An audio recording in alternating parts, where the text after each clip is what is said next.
वक्रतुंड महाकाय सूर्यकोटि समप्रभ निर्विघ्नं कुरु मे देव सर्वकार्येषु सर्वदा मंगलम भगवान विष्णु मंगलम गरुड़ध्वज मंगलम पुंडरीकाक्ष मंगलाय तनो हरि।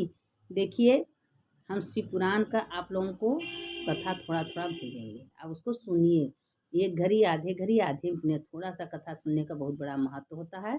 यह शिव शिव शिव शिव अगर कोई कहता है तो उसके समस्त पाप भी नष्ट हो जाते हैं। अब देखिए शिव पुराण का कथा, तो हमेशा हम आप लोगों से कहते हैं कि हमेशा कैलाश पर भोलेनाथ बैठे रहते हैं, और जब पार्वती माता को बुलाते हैं चल देते हैं, चलते चलते पूरी देश विदेश सब भ्रमण करते हैं। तो नाग को जब पार्वती माता के साथ भोलेनाथ जब जाते हैं तो नाग को भी उतार देते हैं कि नाग अब तुम यहाँ से उतर जाओ, हम जब आएंगे तब तुम मेरे गले में लपट जाना।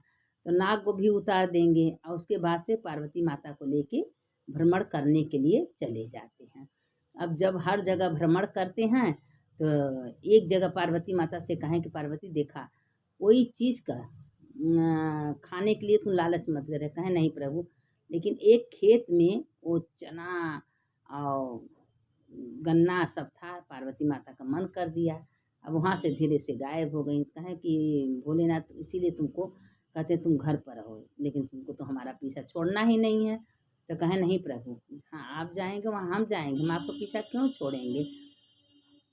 तो जाते जाते जाते जाते अब उसी पर देखिए पार्वती माता से भोलेनाथ कह रहे हैं कि देखा पार्वती, अपने कर्म का फल लोगों को कितना भोगना पड़ता है। जो कुछ अच्छा बुरा जो कुछ हो रहा है, होने वाला है, हो रहा मेरे कर्म का ही फल हमको मिलता है। जैसा हम कर्म किए हैं वैसा फल हमको मिलेगा। इसीलिए जान अनजान में कभी किसी का बुराई नहीं करना चाहिए, कहीं भी किसी का बुरा कर्म नहीं करना चाहिए। जो अपना कर्म है रोज करना चाहिए, और उठत बैठत चलत फिरत 24 घंटा भगवान के नाम का स्मरण करना चाहिए। कहते हैं कि जिसके गले में रुद्राक्ष हो, गले सिर पर भस्म हो, मुँह में ओम नमः शिवाय का जप हो, उसको तो भोलेनाथ भी कहते हैं कि असली भक्त तो मेरा यही है।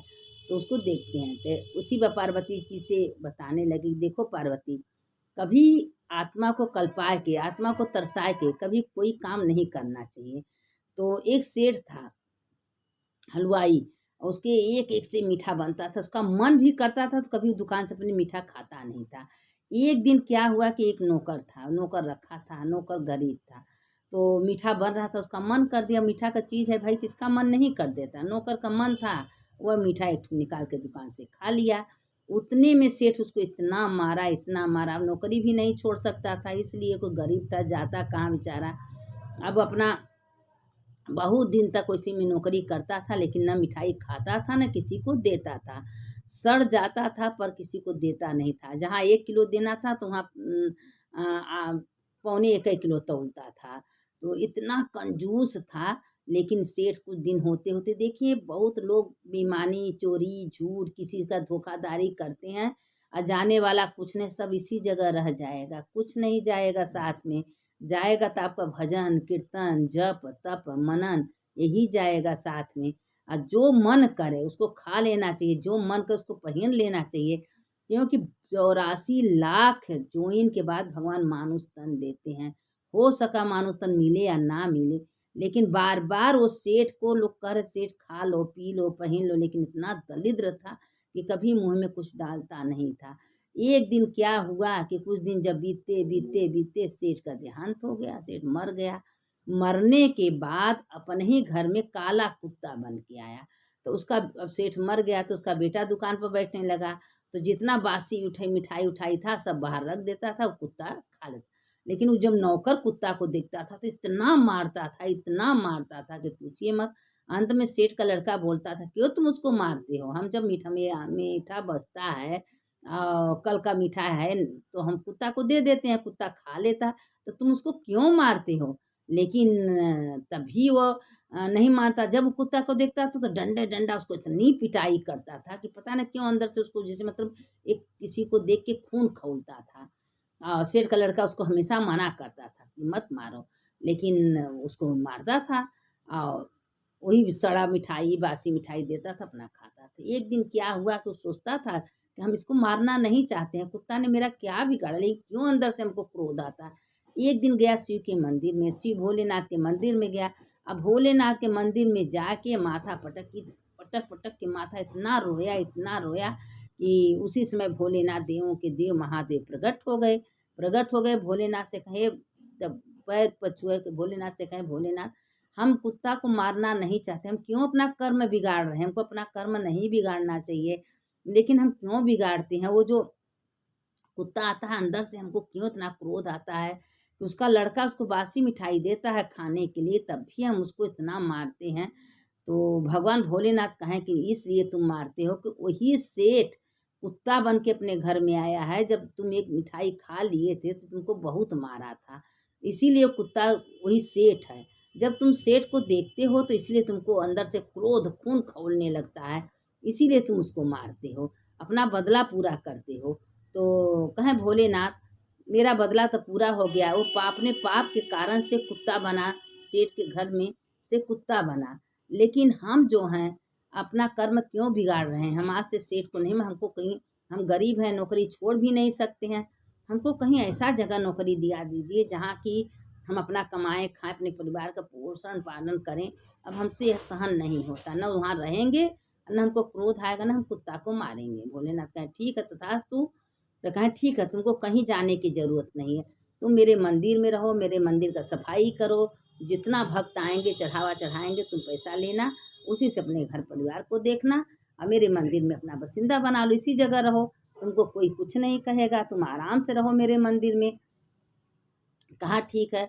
अब वही मंदिर में वो अपना नौकर जो था वो रहने लगा। अब मंदिर में दिन भर झाड़ू लगाना, पोछा लगाना और पूजा करना, आरती करना, जो कोई चढ़ावा चढ़ाता था, कोई वस्त्र है, कपड़ा है, मीठा है, फल है, जो चढ़ाता था वो अपना वही प्रसाद लेता था, सबको दिखाता था। और उसी में क्या हुआ कि बैठ के रामायण गीता भागवत अपन भी पढ़ता था। ऐसे करते करते करते करते बहुत दिन बीत गया।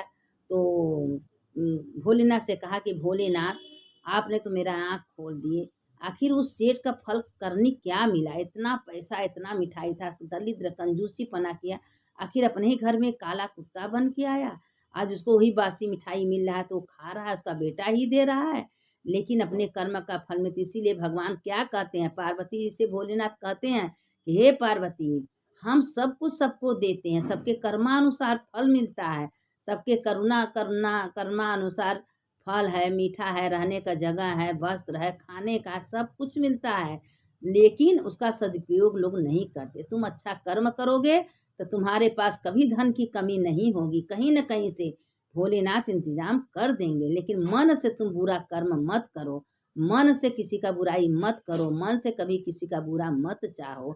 अगर नहीं करोगे तो भगवान तुम्हारे ऊपर हमेशा कृपा बरसाते हैं।